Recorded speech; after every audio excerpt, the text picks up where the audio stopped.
Hello students, good morning. चलिए आज हम लोग जो है एक सवाल देखते हैं। वेरी वेरी इंपॉर्टेंट सवाल है। विमाओं 5.5 सेंटीमीटर गुना 10 सेंटीमीटर गुना 3.5 सेंटीमीटर वाला एक घनाभ बनाने के लिए आपको घनाभ का जो बनाना है, घनाभ उसका मेजरमेंट यही दिया हुआ है। घनाभ का मेजर यही है। घनाभ बनाने के लिए 1.75 सेंटीमीटर व्यास और 2 mm मोटाई वाले चांदी के कितने सिक्कों को पिघलाना पड़ेगा। अर्थात इस तरह का सवाल जब भी दे, कितने चांदी के सिक्कों को पिघलाना पड़ेगा, तो आपको जो बनाना है उसके आयतन को जो चीज से बना रहे हैं उसके आयतन से आप भाग दे दीजिए, आपको आंसर मिल जाएगा। यानी आपको घनाभ जो है, घनाभ की विमाएं कितनी है, तो घनाभ का आयतन कितना हो जाएगा, तो घनाभ का आयतन हो जाएगा, सॉल्यूशन देखिए, घनाभ का जो आयतन होगा वह आपके पास कितना होगा, आयतन होगा 5.5 गुना 10 गुना 3.5 सेंटीमीटर। ठीक है। अब देखिए, अब जो चांदी का सिक्का है उसका व्यास कितना है, सिक्का जो है, सिक्का का व्यास कितना है, व्यास है आपको 1.75 सेंटीमीटर। तो आर कितना हो जाएगा, 1.75 बाई 2 हो जाएगा ये सेंटीमीटर। और इसकी एच कितनी हो जाएगी, डेप्थ हो जाएगी 2 mm है, 2 mm है। mm को आपको सेंटीमीटर बदलने के लिए 2/10 करेंगे, ये जो है 0.2 सेंटीमीटर आ जाएगा। ठीक है। चलिए, ये सब हो गया। तो अब आपको निकालना है चांदी के सिक्कों की संख्या। चांदी के सिक्कों की संख्या निकालना है। क्या निकालना है, सिक्कों की संख्या निकालना है, संख्या निकालना है। ठीक है।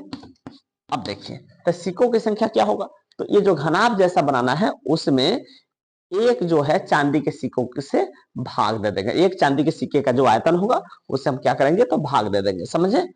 यानी जो घनाभ का जो आयतन होगा 5.5 गुना 3.5 गुना 10, देखिए 5.5 गुना 3.5 और गुना 10, इसको हमको भाग क्या करना है, तो चांदी का जो सिक्का होगा, ये जो सिक्का होगा कुछ इस तरह का होगा, तो यह क्या होगा, तो बेलन के आकार का होगा। ठीक है, ये बेलनाकार होगा, मतलब कि इसका हम जो आकृति बनाएंगे वह कुछ इस तरह का बनाएंगे।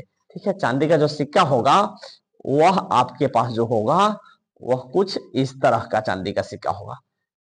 ठीक है, यह होगा, इसकी ये ऊंचाई होगी। ठीक है। चलिए, तो पाई, पाई का मान कितना होता है, 22/7 गुना आर स्क्वायर। आर कितना है, देखिए 1.75 बाई 2 है, तो इसको 2 बार 1.75 बाई 2 होगा, गुना एच, एच कितना है, तो 2/10 आप लिख लीजिए एक ही बार, 2/10 लिख लीजिए, 0.2 मत लिखिए, 2/10 ही लिख लीजिए। ठीक है। अब चलिए, यानी घनाभ के आयतन में एक चांदी के सिक्के के आयतन से हमको करना क्या है, तो भाग दे देना है, आपको जो है चांदी के सिक्कों की संख्या मिल जाएगा। चलिए, सबसे पहले आपको करना क्या है, तो पॉइंट एक है, एक के बाद में जो पॉइंट कैंसिल होता है उसके बाद में कितना है, एक पर एक 2 अंक है तो 2 शून्य उतर जाएगा। यहाँ भी पॉइंट है तो 2 अंक, 2 शून्य यहाँ भी ले लीजिए। ठीक है। अब पहले पॉइंट हटाइए, यहाँ पॉइंट उड़ेगा तो नीचे में 10 आ जाएगा। ठीक है, ये भी पॉइंट आएगा तो एक और 0 आ जाएगा।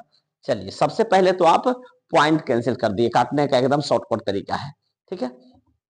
अब देखिए, 2 से पहले काट दीजिए, 1 2 कैंसिल हो गया, 2 से 11 बार में कट गया, 11 से 11 पचे 55 कट गया, 5 गुना 35 पचे 175 होता है तो 175 कट गया। ठीक है। अब देखिए, 7 से 25 बार में 175 कटता है। ठीक है। अब देखिए, 1 शून्य से 1 शून्य कट गया, 1 शून्य से इसका 1 शून्य काट दीजिए। ठीक है। अब देखिए, अब क्या बच रहा है, 25, तो 25 से 25 चौके 100 कटता है, यानी 2 शून्य बच रहा था 400, यानी चांदी के सिक्कों की संख्या, ये भी दोनों शून्य कैंसिल हो गया, चांदी के जो सिक्कों की संख्या है हुआ वो कितना हुआ, आपका आंसर 400। चलिए, तो आपको जो है सवाल अगर समझ में आया हो, अच्छा लगा हो, तो लाइक शेयर और कमेंट जरूर करिएगा। अगर आप यूट्यूब पे हो तो चैनल को सब्सक्राइब कर लीजिएगा, फेसबुक पेज पे हो तो लाइक करिएगा, फॉलो करिएगा। थैंक यू, धन्यवाद।